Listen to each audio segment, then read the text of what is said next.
Assalamualaikum warahmatullahi wabarakatuh. Selamat sore semuanya.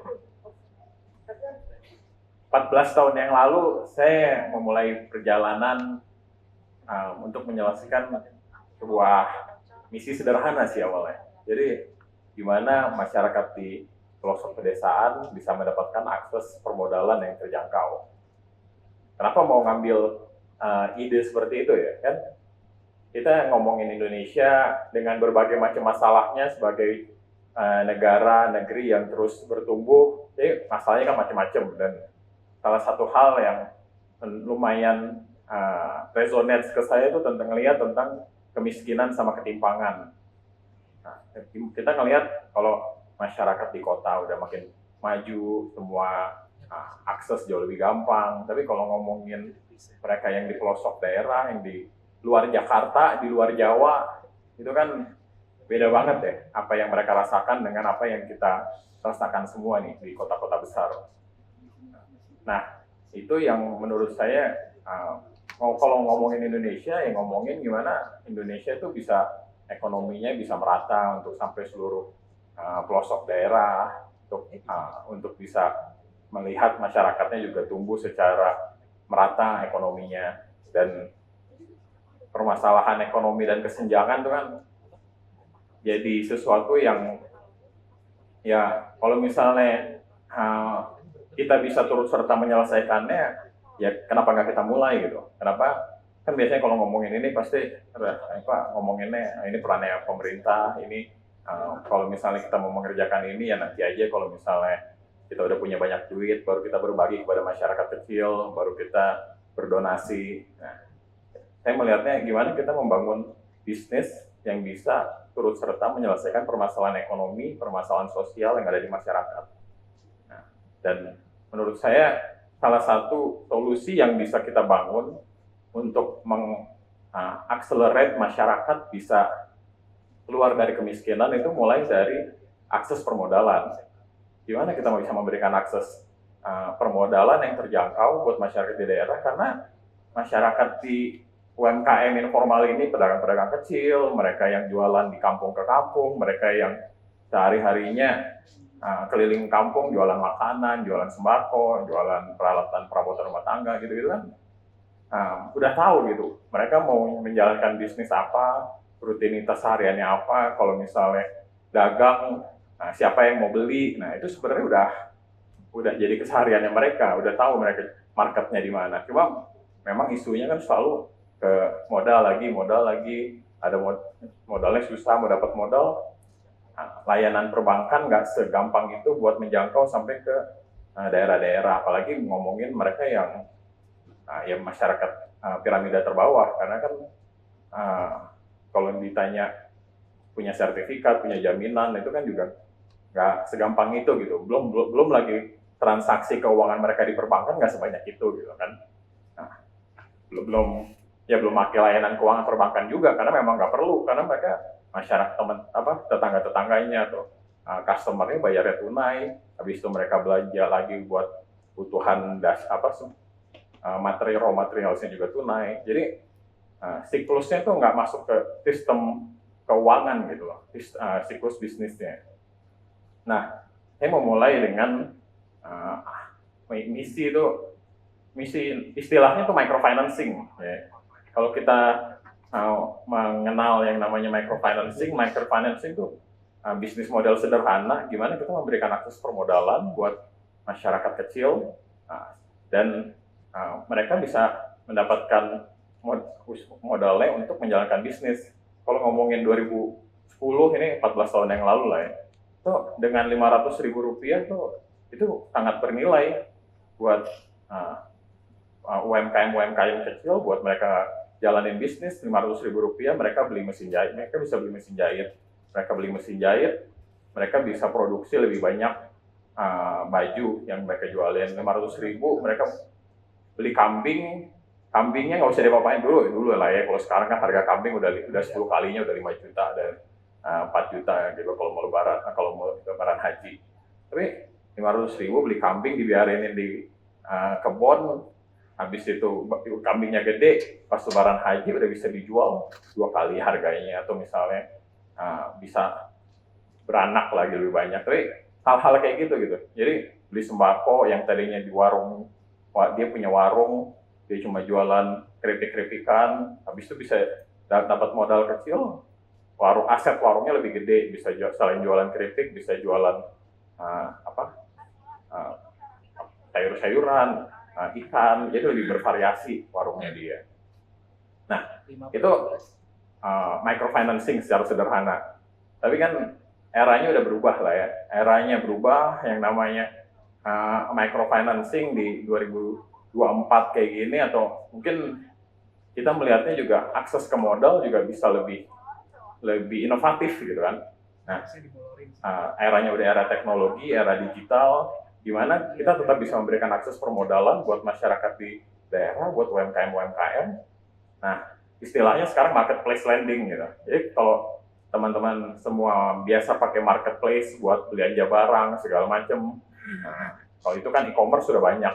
Tapi kita juga bisa mendanai untuk UMKM melalui marketplace lending. Mereka bisa ngajuin pinjamannya dihubungkan orang yang punya aspirasi untuk impact investment, mereka mendanai untuk ada aspirasi sosialnya juga, tapi juga mendapat untung, bisa spread untungnya di situ. Mereka yang mau mendanai juga bisa memapping resikonya, profil resikonya, ada yang didanain high risk, makanya returnnya agak lebih tinggi. Oh ini kalau petani-petani di daerah sini, siklusnya lebih aman untuk didanain. Nah, hal-hal kayak gitu yang bisa di leverage the power of technology gitu. The power of technology, gimana kita bisa risk profiling UMKM di daerah, kemudian kalau mereka udah kelihatan potensinya seperti apa, ya habis itu kita buka ke publik mau mendanain, nah mereka bisa dapat akses ke modal. Nah itu sederhananya marketplace lending lah, dimana microfinancing buat UMKM sekarang bisa didukung oleh publik luas, masyarakat luas, mereka orang-orang yang di kota, selain mereka beli investasi reksadana, beli mungkin anak-anak muda sekarang coba beli kripto, gitu kan. Nah selain kripto ada alternatif lain mendanai langsung ke sektor UMKM, sektor real, sektor akar rumput. Nah dari situ semua kan, selain we are making money, we also making a difference gitu. Mana kita building business, solving problems, tapi juga nggak kayak bisnis umumnya gitu kan. When you are building business, you need to have a mission, how you need to have values, how you want to be different compared to the rest of the players in the markets. Nah, kalau saya melihat kalau kita mau bangun bisnis untuk menyelesaikan permasalahan ekonomi, terutama memberikan akses permodalan, yang pertama ya kita sasar mereka yang secara pendidikan mungkin lebih rendah dibanding kita semua di sini, lulusan SD, pakai handphone juga nggak sesering itu. Kalau di case saya malah mereka yang di daerah-daerah juga biasa punya handphone, tapi yang pakai anaknya gitu, karena ibunya belum tentu sesering itu perlu pakai handphone karena jarang berinteraksinya. Nah untuk itu kita perlu mau layanan produk keuangan yang simple, yang mudah dipakai buat masyarakat yang jarang pakai layanan keuangan gitu, supaya mereka bisa merasakan juga gimana kita semua pakai mobile banking lah ya. Nah belum tentu mereka yang di daerah tuh segitunya pakai segitu pahamnya gitu menggunakan app, mobile banking app. Nah itu yang perlu kita lakukan. Terus yang kedua, gimana ekonomi yang paling rising, ekonomi yang sangat berkembang pesat itu kan ekonomi digital. Nah, tapi yang namanya UMKM informal ini disconnected gitu, tidak terhubung dengan ekonomi digital karena cara mereka menjalankan bisnis sangat sederhana, dan biasanya juga karena pengetahuannya terbatas, jadi mereka jualan di situ aja gitu, di daerah-daerahnya aja. Padahal kalau orang di NTB, NTT, kan bisa jualan produknya ke orang-orang di Jawa, itu kan lumayan banget buat meningkatkan penghasilannya mereka.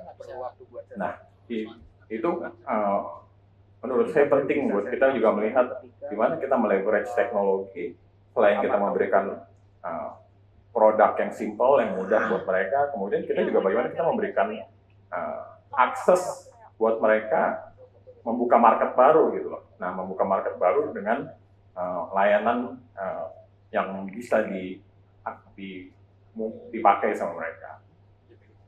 Kemudian juga itu semua bisa dikemas, dilengkapin juga gimana mereka layanan itu juga ujung-ujungnya bisa meningkatkan kesejahteraannya. Jadi when we are having a vision dan gimana kita bisa membantu menyelesaikan akses kemiskinan, kesenjangan, ya gimana kan solusinya gimana bisa meningkatkan penghasilannya mereka, gimana bisa meningkatkan kesejahteraannya mereka.